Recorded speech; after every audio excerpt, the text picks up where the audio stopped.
तो चलिए सीधे शुरू करते हैं।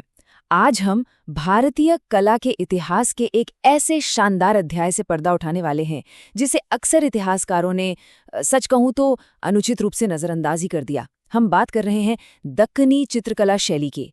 एक लंबे अरसे तक इस बेहद जीवंत और रहस्यमयी कला को बस महान मुगल चित्रकला की एक परछाई या उसका एक छोटा हिस्सा मान लिया गया था।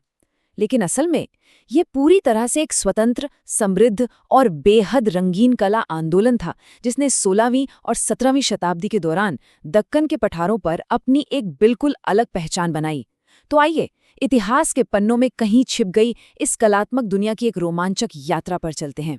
इस सफर में हम क्या क्या देखने वाले हैं, इसकी एक छोटी सी रूपरेखा मैं आपको दे देता हूँ।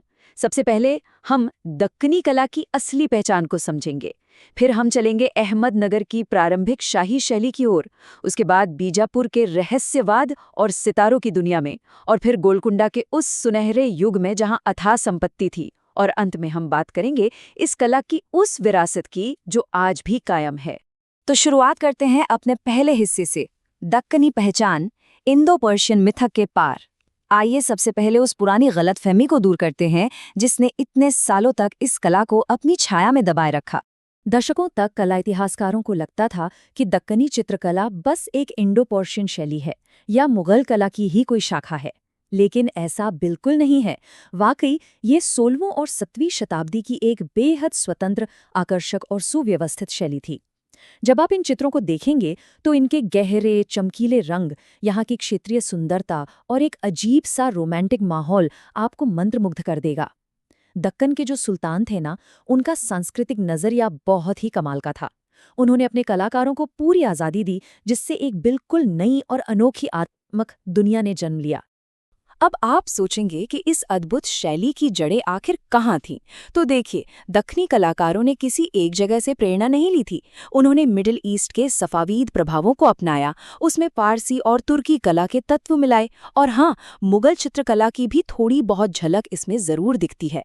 लेकिन एक चीज़ जो इसे सबसे अलग और ख़ास बनाती है, वो है हमारे स्वदेशी दक्षिण भारतीय लेपाक्षी भित्ति चित्रों का प्रभाव। इन सभी अलग अलग संस्कृतियों का जो एक परफेक्ट मिश्रण तैयार हुआ, वही तो दक्खनी चित्रकला की असली आत्मा है। खैर, अब आगे बढ़ते हैं अपने दूसरे पड़ाव की ओर, अहमदनगर। ये 1500 के दशक के मध्य की बात है, जहां उत्तर और दक्षिण की कला का एक ऐसा अद्भुत संगम हुआ जिसने पूरी दक्कनी कला की नींव ही रख दी। यहाँ अहमदनगर शैली का एक बेहतरीन उदाहरण देखा जा सकता है।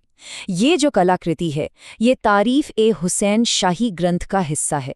इसे हुसैन निजाम शाह प्रथम के समय यानी 1565 से 1569 के बीच तैयार किया गया था। जरा इसके रंगों की भव्यता तो देखिए। ये जो पीछे सुनहरा आसमान और ऊंचा उठा हुआ गोलाकार क्षितिज है ना, ये साफ तौर पर फारसी प्रभाव दिखाता है।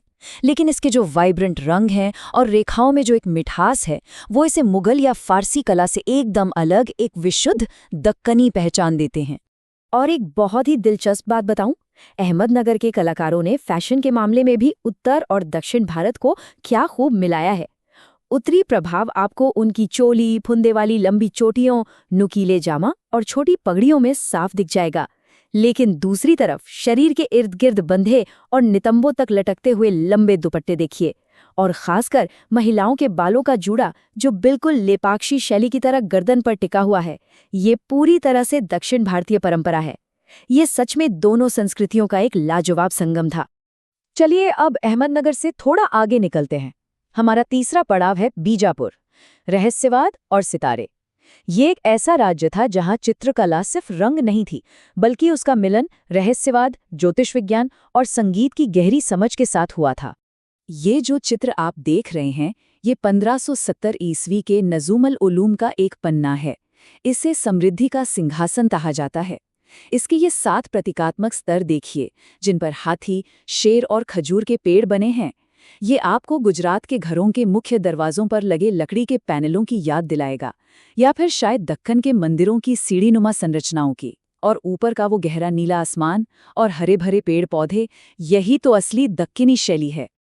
वाकई नुज़ूमुल उलूम कोई मामूली किताब नहीं थी। ये 1570 का एक पूरा सचित्र विश्वकोश था। इसमें 876 छोटे छोटे लघु चित्र हैं, जिसमें सितारों, हथियारों और यहाँ तक कि बर्तनों को भी बड़ी बारीकी से दर्शाया गया है। इसके खगोल विज्ञान वाले चित्रों में आपको भारी तुर्की प्रभाव दिखेगा।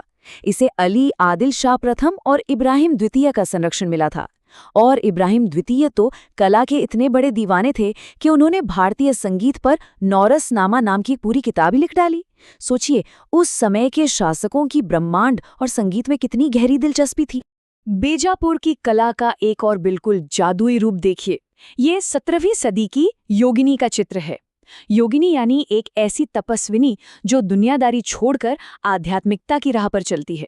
चित्रकार ने इस लंबी आकृति को क्या खूबसूरती से उकेरा है, और ध्यान दीजिए कैसे उनके सिर का ऊंचा जूड़ा इस आकृति को और भी लंबा और प्रभावी बनाता है।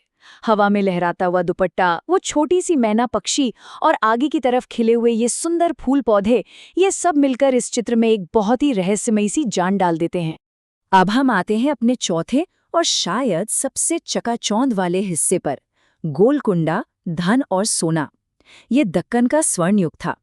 यहाँ पहुंचकर हमें पता चलता है कि कैसे अथाह व्यापारिक संपत्ति किसी जगह की पूरी कलात्मक दिशा को ही पलट कर रख सकती है। एक साल जो आपको याद रखना चाहिए वो है 1512। यही वो साल था जब गोलकुंडा एक स्वतंत्र राज्य बना, और 16वीं शताब्दी के अंत तक आते आते ये दक्कन का सबसे अमीर राज्य बन चुका था। इसके पीछे राज क्या था? व्यापार। यूरोप और दुनिया भर के देशों के साथ भारी मात्रा में लोहा, सूती वस्त्र और खासकर हीरों का व्यापार होता था। इस बेशुमार दौलत ने गोलकुंडा के दरबार को इतना भव्य बना दिया कि उसका सीधा सीधा असर अब उनकी चित्रकला में छलकने लगा था। गोलकुंडा के इस वैभव का एक जीता जागता सबूत 1590 के इस चित्र में दिखता है। यहाँ युवा शासक मोहम्मद कुली कुतुब शाह दरबार में बैठे एक नृत्य प्रदर्शन का आनंद ले रहे हैं। शासक ने मलमल का एक शानदार कोट पहना है, जिस पर खड़ी कड़ाई है, और उनके हाथ में वो सीधी दक्कनी तलवार है। और जरा नीचे नर्तकियों की इस ऊर्जा को देखिए। ये शैली मुगल दरबारों के संयमित दृश्यों से बिल्कुल अलग है। वास्तुकला, आभूषण, कालीन, सब कुछ चीख चीख कर गोलकुंडा की अकूत दौलत की कहानी सुना रहा है। अगर आपको गोलकुंडा की कला को पहचानना हो तो उसकी कुछ बहुत ही अनोखी निशानियां हैं। पहला, सोने का बेतहाशा इस्तेमाल। कपड़ों से लेकर आसमान तक सब कुछ सोने से चमकता है। दूसरा, बैंगनी रंग का बेहद निडर और खुला प्रयोग जो मुगल कला में आसानी से नहीं मिलता। तीसरी और सबसे मजेदार बात, इन कलाकारों ने अपने चित्रों में नीली लोमड़ियों और सियारों जैसी चंचल चीजें भी शामिल की। और सबसे हैरान करने वाली बात तो ये है कि डच व्यापारी इन चित्रों को यूरोप तक ले गए, और वो भी 8-8 फीट लंबी वॉल हैंगिंग के रूप में। इससे पता चलता है कि यह कला सिर्फ भारत में नहीं बल्कि पूरी दुनिया में मशहूर हो रही थी। गोलकुंडा की इस अद्भुत तकनीक का एक और बेहतरीन नमूना देखिए, एक बगीचे में कवि, जिसे मोहम्मद अली ने बनाया है। इसमें जो आसमान है ना, उसे जरा गहराई से देखिए। इसमें आपको नीले और सुनहरे रंग की अलग अलग परतें दिखेंगी, जहां सुनहरे रंग को नीले के ठीक नीचे रंगा गया है। ये जटिल तकनीक और उसके साथ दक्कन के इन घने हरे भरे पेड़ों का संयोजन, यही तो दक्कनी चित्रकला को इतना खास और बेजोड़ बनाता है। तो फाइनली हम आ गए हैं अपने आखिरी हिस्से पर, स्थायी विरासत, दक्कनी बनाम मुगल। हमने इतनी सारी चीजें देखी, पर भारतीय कला के इतिहास में इसका असल मतलब क्या है? चलिए दक्कनी और मुगल कला को आमने सामने रखकर देखते हैं। तो सवाल ये है कि दक्कनी कला महान मुगल शैली से अलग कैसे है? देखिए, मुगल चित्रकला बहुत ही यथार्थवादी या रियलिस्टिक थी। उनके रंग थोड़े शांत होते थे और उनका पूरा फोकस सम्राट की ताकत या शाही कहानियों पर होता था।